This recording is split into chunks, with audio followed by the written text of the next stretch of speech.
બોરિયાવ મુકામે નવનિર્મિત ઉમિયાધામનો પ્રાણ પ્રતિષ્ઠા મહોત્સવ ઉજવવામાં આવ્યો। આણંદ તાલુકાના બોરિયાવી ગામે કડવા પાટીદાર સમાજના કુળદેવીમાં ઉમિયાના ભવ્ય મંદિર નિર્માણ ભક્તો દ્વારા કરવામાં આવ્યું હતું, જેનો સતત 5 દિવસથી રંગેચંગે કાર્યક્રમ ચાલી રહ્યો હતો। આજ રોજ આ મંદિરમાં પ્રાણ પ્રતિષ્ઠા મહોત્સવ ઉજવવામાં આવ્યો, જેમાં લગભગ 7 થી 8,000 ભક્તોએ ઉત્સાહપૂર્વક ભાગ લીધો હતો। હડકેઠઠ જનમેદની અને સંતો મહંતો દ્વારા મંત્રોચ્ચાર દ્વારા માં ઉમિયાના જય જયકાર સાથે મંદિરમાં મૂર્તિનો પ્રાણ પ્રતિષ્ઠા મહોત્સવ પૂર્ણ કરવામાં આવ્યો।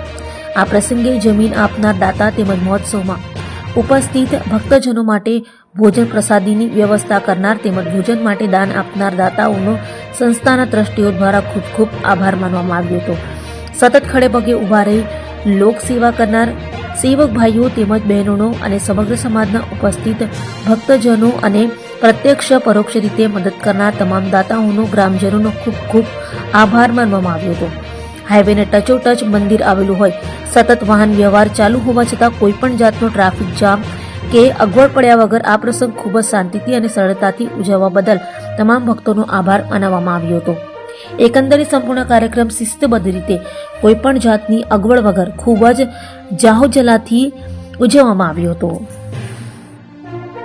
ત્યારે આપણું સપનું સાકાર થયું છે અને ઉમિયા માતાજીનું મંદિર નવનિર્મિત આજે પ્રાણ પ્રતિષ્ઠા થઈ રહી છે, ત્યારે આ જમીન ફાળવનાર મુખ્ય દાતા કોણ?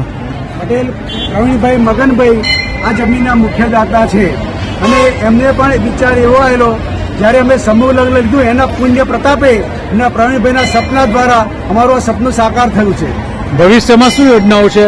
ભવિષ્યમાં અમારે દરેક કલ્યાણની સેવા, પાટીદાર સમાજની સેવાઓ, વ્યસનો દૂર કરવા, મેડિકલ સેવાઓ તથા કુરિવાજો બધું દૂર કરવા માટેના પ્રયત્નો કરીશું અને સમાજને સૌથી આગળ લઈ જવા સનાતન ધર્મ પાળવા માટે પણ અમે જરૂર પ્રયત્નો કરીશું। બીજું કે આ સંકુલ ભવિષ્યમાં વિકસે તો અહીં બીજા કયા કયા ઉપકરણો ઉભા કરશો? અહીંયા જો સંકુલ વિકાસ થશે તો આરોગ્યની દ્રષ્ટિએ, અન્ન ક્ષેત્રની દ્રષ્ટિએ, પાછળ વાડી બનાવવાની દ્રષ્ટિએ દરેક અમે ખૂબ જ અથાગ પ્રયત્નો કરીશું અને એના માટે પણ અમને ખૂબ જ અમને અવિરત દાન પણ મળતું રહે છે અને માતાજીની પ્રેરણા પણ અમને મળતી રહે છે। બીજું કે આટલી વિશાળ સંખ્યામાં ભક્તો ઉપસ્થિત થયા છે તો એમની જમવાની વ્યવસ્થા કરી છે, બહુ મોટા પાયે ભોજન સમારંભ ત્યાં ચાલી રહ્યો છે, તો એના મુખ્ય દાતા કોણ છે? અમારે એના માટે દરેક પાટીદાર સમાજથી ઘણા દાતાશ્રીઓ મળ્યા છે અને દરેક ટાઈમનું પાટીદાર સમાજથી તરફથી અમને ભોજનના દાતાઓ મળી ગયા છે। છેલ્લા કેટલા દિવસથી ચાલે છે? છેલ્લા 4-5 દિવસથી અમારો ભોજનનો કાર્યક્રમ ચાલી રહ્યો છે। સરેરાશ રોજ કેટલા માણસ જમે છે? સરેરાશ 1,000, 1,500, 2,000, 2,500 અને આજે 7 થી 8,000 માણસોનું ભોજન સમારંભ ચાલી રહ્યો છે।